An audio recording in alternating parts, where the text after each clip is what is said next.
This is a story, a fairy tale, as you will, of three of the greatest foods in the entire world. Just coming together. Butter, garlic, and bread. Yeah. Come on.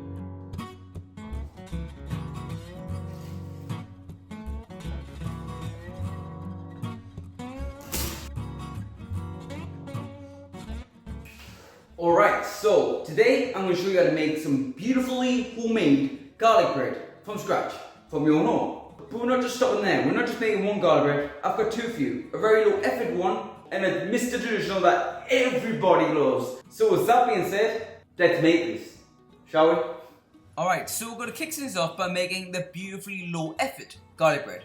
Garlic bread in quotation marks, really. Anyways, you want to start by grabbing yourself a nice loaf of bread. I'm using some homemade sourdough that I made before, but you can use any bread that you like. Cut yourself a nice slice or two, depending on how hungry you are, then cut it in half. I just find it makes it a bit easier to work with. And then, nice and generously, butter both sides of the bread, front and back. Unless you're using a baguette, then you only butter on one side. Place it into a cold, dry pan. If you choose to use a baguette, as you only buttered one side, you want to make sure that goes into the pan first. And then place the pan over medium heat and let that bad boy toast until you achieve a gorgeous golden brown colour. Then flip and repeat on the other side. Unless you decide to use a baguette, you're only going to be toasting one side. And then once it's nicely toasted, remove it from the pan, then immediately get yourself a garlic clove, cut the root off, remove the skin, then cut side down. You want to rub it all over the toasted bread. The crusher the bread is, the more garlicky it's going to be.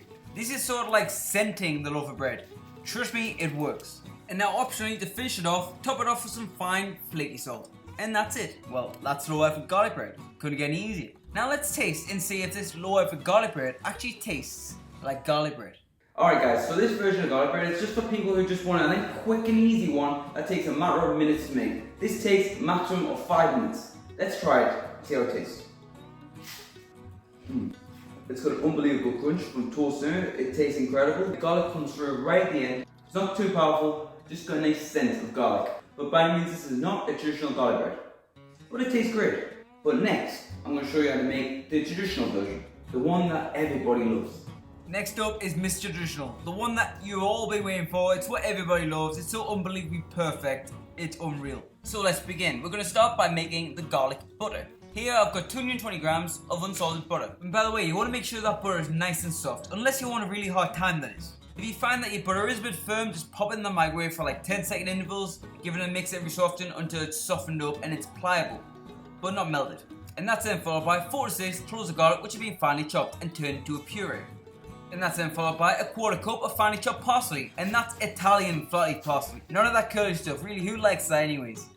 And to finish it off, finely grated in approximately 15 grams of parmigiano reggiano, the good stuff. And that's it. Mix it together until thoroughly combined and all the ingredients get to know each other, and that's your garlic butter. And you can't make garlic bread without bread, of course. For this one, I would recommend either using a nice sourdough loaf, a ciabatta, or even a baguette will do. You want to start by cutting it off lengthwise, then generously spread the garlic butter from corner to corner, edge to edge. I want to make sure it's thoroughly covered. You may not use it all, but you will use the majority of it. And do me a favor, if you do have some left over, keep it and add it to your favorite pastas, soups, etc.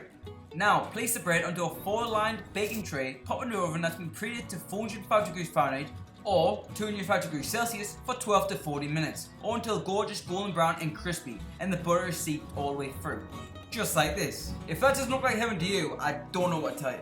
And now cut into 1 to 2 inch slices or whatever size you like, I didn't care. And that's what I call garlic bread. That is incredible. You can't get much better than that. Traditional is the way to go, in my opinion that is. So there you guys have it. There's two versions, a low effort garlic bread and a traditional garlic bread. Whichever one you decide to choose really, you're gonna have some good garlic bread no matter what. So if you enjoyed this video or you learned something, please like and subscribe to the channel, that'd be very helpful. And thanks for watching, I'll see you guys in the next one. Take care.